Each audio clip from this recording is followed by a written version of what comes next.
Hello everybody, what is up? My name is Kingspinach, and welcome back to my Dragon Age Inquisition Let's Play walkthrough. We're gonna read this note that we found. We just woke up after trying to seal the breach. Patient observations, vain hope. Someone better at this than me takes over before the survivor expires.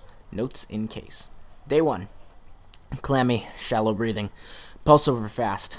Not responsive. Pupils dilated. Mage says his scarring mark is thrumming with unknown magic. Wish we could station a Templar in here just in case. So that must be them observing me. So, alright, the little boy who was terrified of us said we were in Haven. So, oh geez. Well, I like how we can just run wherever we want. Oh. Hey, elf root. Hey, another one. Gathering resources instead of going to do what we're supposed to do. Loot. Awesome. Sturdy apprentice coat schematic and Canary battle axe. That's cool. Oh, well, we can't get through the bush. So, there you go. Alright, well, I guess this is for us. Let's slowly walk through, majestically. That's the herald of Andraste. They said when he came out of the Fade, Andraste herself was watching over him. Hush. We shouldn't disturb him. Wow, these people are like in awe of me. Kind of like it. Not gonna lie.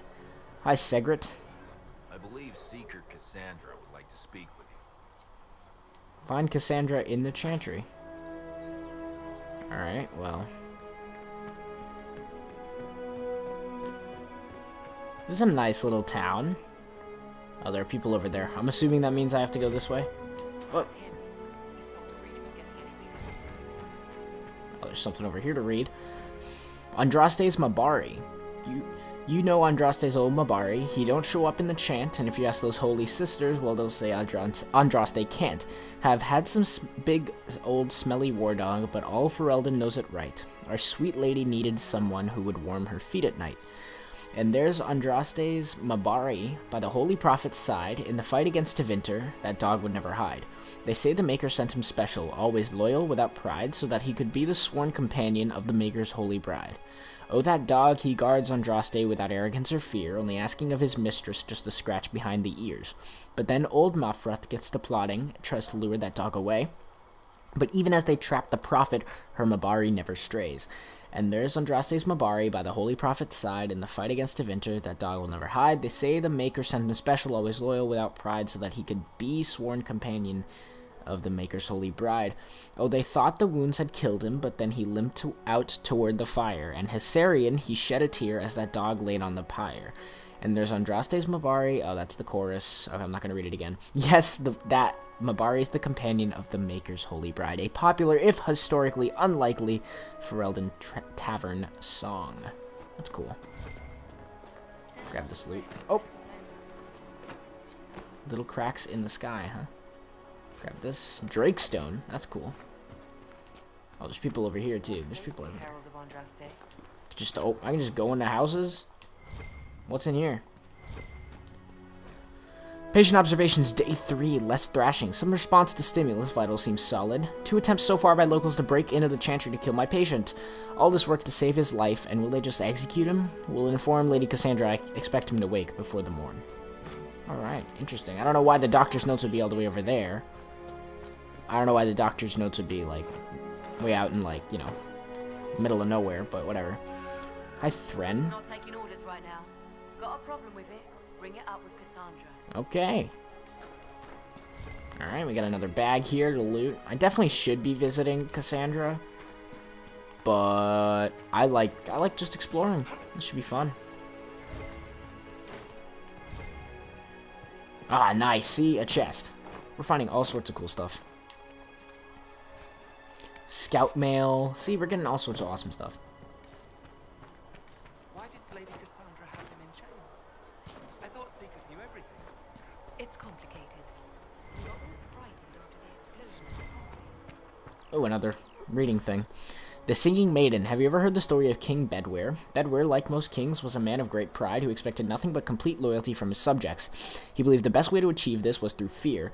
After all, those who feared him would never cross him or question his rule. Most importantly, those who feared him would always seek to please him. 1 second. Okay. Bedware cultivated terror in his subordinates through the gleeful and unrestrained use of a contraption referred to as the Maiden. The Maiden was a hinged iron casket as high and wide and deep as a man, with vicious spikes within, meant to pierce through the poor soul locked into it. Oh my god. Bedware's Maiden was a prized possession and stood in a place of honor in his throne room, often with a screaming victim inside it. Political rivals, suspected assassins, treasonous ministers, the Maiden consumed them all. But as time passed, more people were given to the Maiden for increasingly trivial offenses. The cook for oversalting the king's food, the page boy for dropping his sword. The Maiden cast a pall over the kingdom, and its people prayed for deliverance from their cruel king. Then one day, a strange woman rode into the city. She called herself Ember, and was an emissary from a far-off land. Her leaders had heard, she said, of Bedware's wisdom and authority, and she sought the king's counsel. The thought that he had earned the adulation of brother kings across the sea made Bedware swell with pride, and he granted Ember an audience. They dined and danced, and through it all, Ember flattered and fawned at the king. At the end of the night, Ember asked to see the Maiden, the infamous device that had given Bedware all his power. The king, giddy with praise, proudly presented Ember with the empty contraption. Ember looked at the Maiden's side with disappointment and said, "That does not look terrifying at all. I should have imagined the spikes to be much sharper." Bedware grew red at her comment and replied, "The spikes are sharp enough. Look at the blood that still clings to them." "But it is so small," said Ember. "Are only children and women its victims?" Bedware grew redder still and replied, "Of course not. The Maiden has devoured many men." Ember shook her head and said to the king, "I don't believe it. Surely no warrior could fear this thing. A man like yourself, tall and muscled, would not fit within." The king laughed and saw a way to prove the heart of the Maiden to Ember. "I will show you how easily a man like myself could fit," he said. And with that, he stepped into the device. But Ember was waiting, and no sooner had Bedware squeezed himself into the iron casket that Ember slammed it shut on him. Ember took the Maiden with the screaming Bedware inside through the castle and down into the city, and the people, finally freed from the king's tyranny, cheered and danced to the singing that echoed through the streets, until Bedware was dead and it finally stopped. A tale often told in the Singing Maiden Tavern. That's actually a pretty interesting story. That's so cool. I love that kind of stuff. What is that? Oh, it's just a loot sack. I mean, I could care less. But I love that there's just like stories everywhere to read. That was a really long one too. I should definitely keep a bottle of water nearby. Says that the Chantry wants nothing to do with us. Well, Chancellor Roderick sucks, so there you go. Ooh, another thing to read. A chant for the departed. The light shall lead her safely through the paths of this world and into the next, for she who trusts in the Maker, fire is her water. As the moth sees light and goes toward the flame, she should see fire and go towards light. The veil holds no uncertainty for her, and she will know no fear of death, for the Maker shall be her beacon and her shield, her foundation and her sword. Transfigurations 10:1, often sung by mourners as they light candles. That's interesting. So we can open this door, go exploring. What? Oh. Chamber pot. Ew. Completely mad. He should be taken to Val Royo immediately, to be tried by whomever becomes divine. Okay. It's the Chancellor Roderick being a meanie. Chain him! I want him prepared for travel to the capital for trial. Disregard that and leave us. Yeah. You walk a dangerous line, Seeker. The breach is stable, but it is still a threat. I will not ignore it. Oh, I didn't. Well, I thought it would be done. I did everything I could to close the breach. It almost killed me. Oh, that's not what I was. Yet you live. A convenient result in so By the way, all of this is blind. So all of this Have a care, is blind. Chancellor. The breach is not the only threat we face. Someone was behind the explosion at the Conclave. Someone most holy did not expect. Perhaps they died with the others, or have allies who yet live. I am a suspect, Yes. You, You and many others. Hey, you suck. but not the prisoner. I heard the voices in the temple. The divine called to him for help. So his survival, that thing on his hand, all a coincidence. What about divine intervention? The Maker Yeah. sent him to Intervention. us in our darkest hour. Blessed be the Maker. You believe I'm innocent? Are you serious? What more do you want? I'm not a chosen one. Well, I mean, that's what I'm thinking. Like, if I lived and the divine died, then she must have done something to me. She must have made it so that I can live. So I'm gonna say, blessed be the Maker. The wall before me is shadow, yet shall the Maker be my guide. We lost everything then. Out of nowhere, you came. The breach remains, and your mark is still our only hope of closing it. This is not for you to decide. You know what this is, Chancellor. A writ from the Divine, granting us the authority to act. As of this moment, I declare the Inquisition reborn. We will close the breach, we will find those responsible, and we will restore order with or without your approval.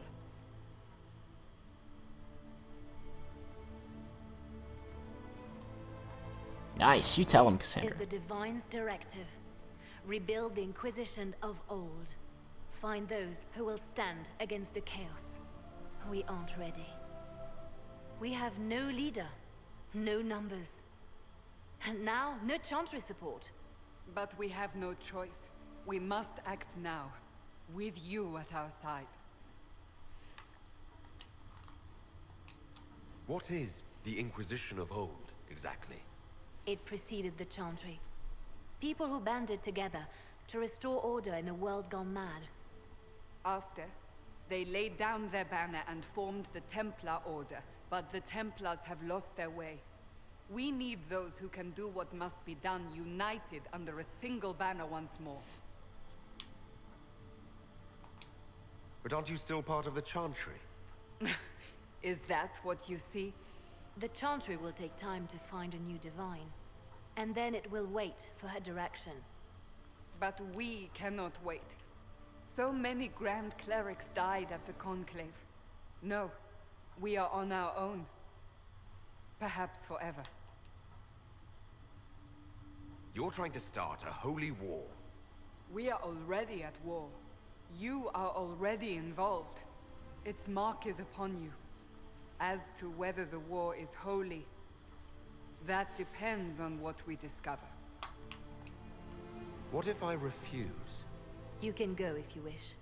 You should know that while some believe you chosen, many still think you guilty.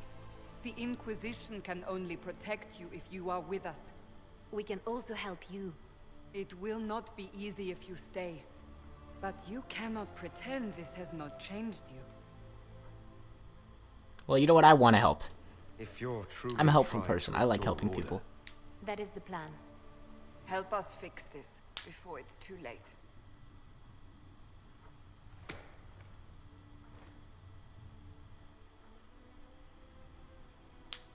Alright, so we're part of the Inquisition. We formed the new Inquisition because the old Inquisition was apparently the Templars, which I did not know, but that's super cool. And despite not playing the first two Dragon Age games, I did enough reading that I understand most of what the world is. So, don't worry guys, I'm not oblivious. I got this.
Yeah, Chancellor Roderick storming off.